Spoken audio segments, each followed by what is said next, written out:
Assalamualaikum warahmatullahi wabarakatuh. Kami dari kelompok 3 dari 10-7 akan perkenalkan diri kami.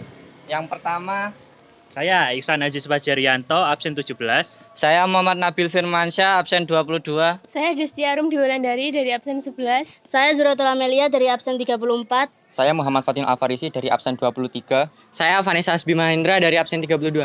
Di sini kami akan mewawancarai peternak Magus. Ini ya guys ya. Yuk langsung gas. Love my ass and my abs in the video for promiscuous. My style is ridiculous. See us in the club, we like to feel nice. See us on the floor, and we watching all night.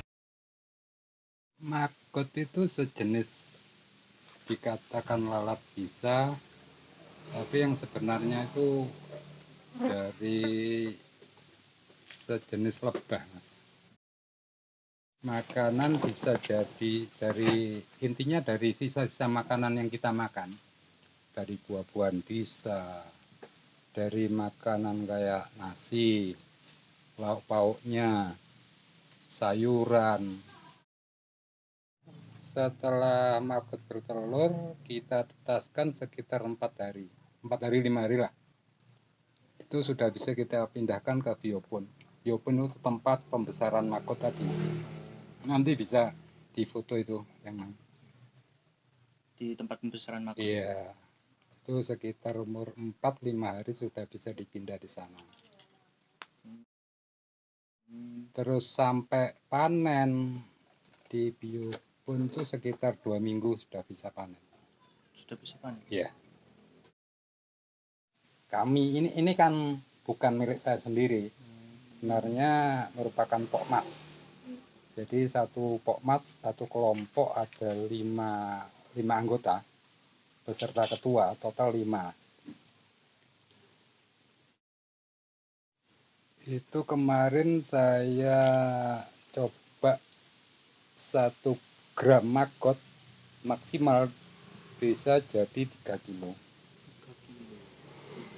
Asal itu ada syaratnya. Syaratnya apa? Satu, tempat memadai. Maksudnya populasi magot tidak terlalu padat. Yang kedua, faktor makanan. Makanan harus cukup untuk memaksimalkan dari 1 gram menjadi 3 kilogram.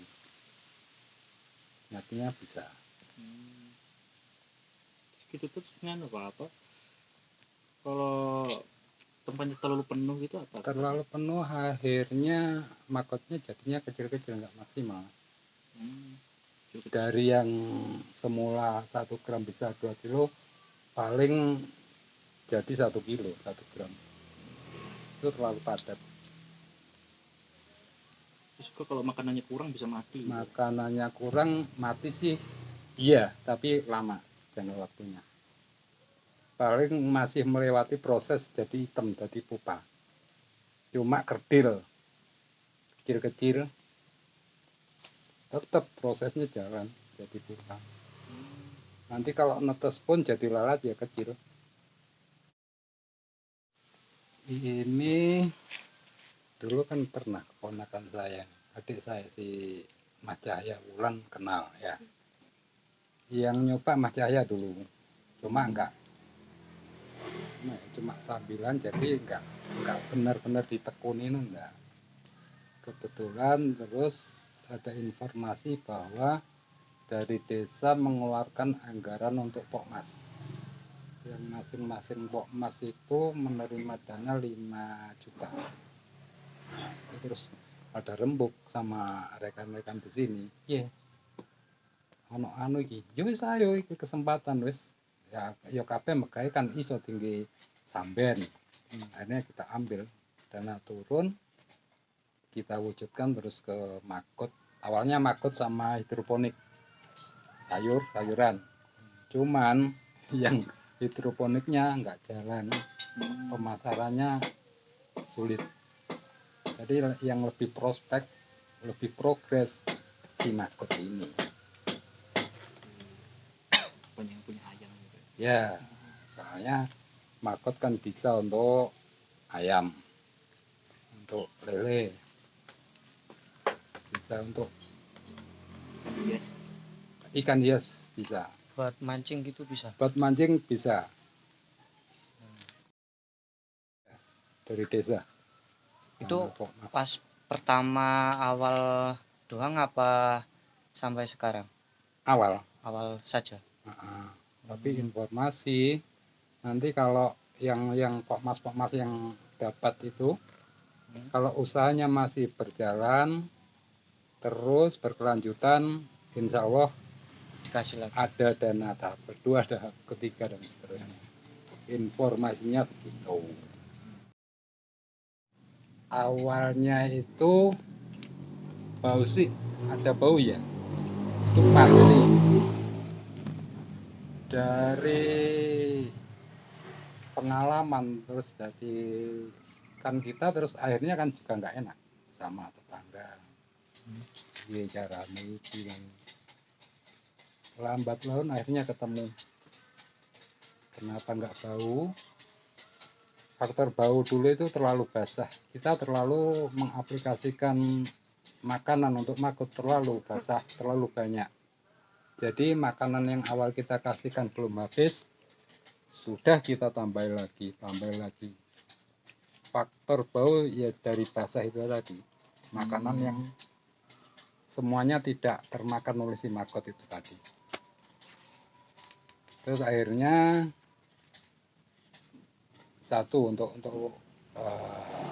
kalau makanan terlalu basah nanti efeknya kita sulit untuk panen. Sulitnya gimana itu? Kan kalau panen kan memisahkan makut sama sisa makanan.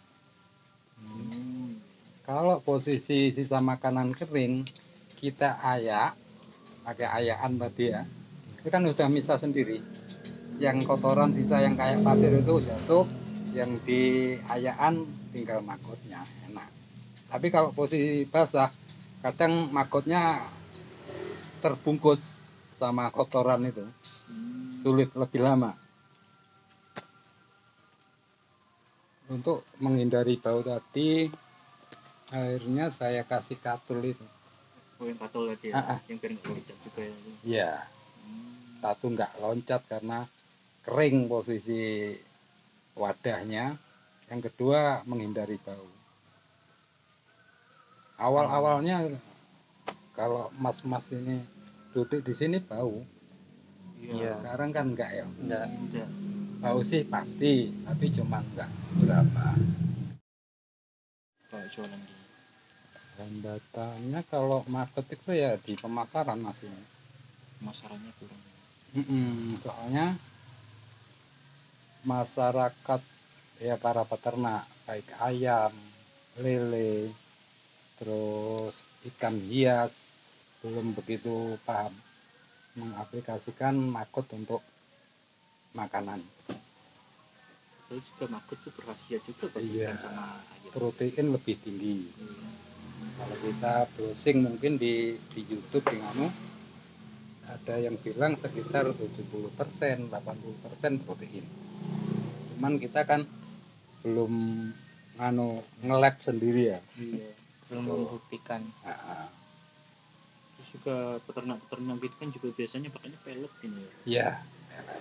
Sebenarnya kalau kita aplikasikan ke ternak-ternak, akhirnya kan bisa potong ongkos produksi. Nggak melulu pelet. Pelet sih tetap wajib ada. Cuma pendampingnya si makot. Kadang orang keliru, oh ada makot, langsung dipotong, des pelet nggak dipakai, makot yang dipakai, itu salah sebenarnya. Jadi si pelet tadi tetap pakai, makot juga cuma pendamping gitu. Jadi harga pelet 10.000, makot kan sekitar 5.000 7.000 kan sudah separuh harga. Iya. Kalau sampai panen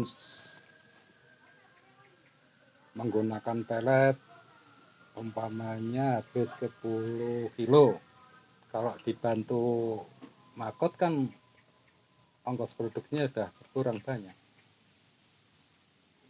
ngurangi ngurangi biaya. Iya, ongkos produksi. Akhirnya kan makin tebel keuntungan yang kita dapat. Iya. Juga makanannya makin awet nih, peletnya. Iya. Kalau makut nggak bisa ditentukan per bulan berapa, Mas. Kalau per hari. Tergantung ya, tergantung pembeli juga. Kadang ada yang sampai kemarin itu ada yang beli sampai 50 kilo. Makut. 50 kilo. Dia Itu- peternak ya? Iya peternak. Buat makanan ayam puyuh. Ya. Kadang ada yang ngambil sini untuk kemarin yang awal-awal yang ngambil teman saya yang ada di Ringan Tejo sana untuk pakan lele. Jadi berapapun painanan kita ditampung sana. Entah 10, 30 langsung diambil sana. Biasanya sekilo berapa itu? Kilo kami jual 7.000. Tapi kalau partai besar 6.000. 6.000. Ya. 20 kilo ke atas kita kasih harga 6.000. Grosir gitu. Ya. Biasanya kayak ada yang punya toko-toko kayak toko-toko ayam gitu ngambilnya berapa kilo? Kayak toko-toko pakan ayam, Kalau toko pakan ayam belum ada yang ngambil. belum ada. Rata-rata langsung peternaknya langsung, Mas. Soalnya saya juga dulu pernah beli makut di kayak toko-toko gitu. Iya. Itu kalau nggak salah satu botol 10.000. Nggak ada 1 on ini. Yang kering toh. Enggak, yang hidup gitu. Oh, yang hidup. Iya. Itu tuh ada yang ngambil dari sini enggak? Yang di toko-toko. Yang di toko enggak, Mas. Enggak ada. Langsung peternak yang ambil. Kalau ambil di peternak kan ya rugi kalau ngambil di Iya sih. toko langsung di pusate ya po. Kadang lek ngono ya siap antar lah. Yang penting cocok. Harapannya ya hasilnya bisa terjual lancar. Yang pertama itu. Yang kedua, makin banyak pembeli. Karena sementara saat ini banyak yang belum paham masalah makot. Jadi kita jualan makot sambil memberikan edukasi pada mereka. Contohnya, kita ternak makot, juga ternak lele. Jadi kita nanti masih belajar lah, adik-adik belajar. Kami yang di sini Pokmas ini juga belajar bagaimana mengaplikasikan si makot untuk ternak lele. Berapa ukurannya, untuk umur seminggu berapa gram, untuk 2 minggu, sebulan, yang sekitar 2,5 bulan siap panen, berapa makot yang perlu dikasih ke lele, kita masih belajar. Jadi ini modal untuk edukasi kepada mereka yang peternak lele. Jadi kan nggak omong kosong, ya toh. Kalau kita ada bukti ternak lele juga kan nggak percaya yo, tak tutuh no iki bukti ini kan enak kita jawab kalau jalan kan. Gitu, Mas.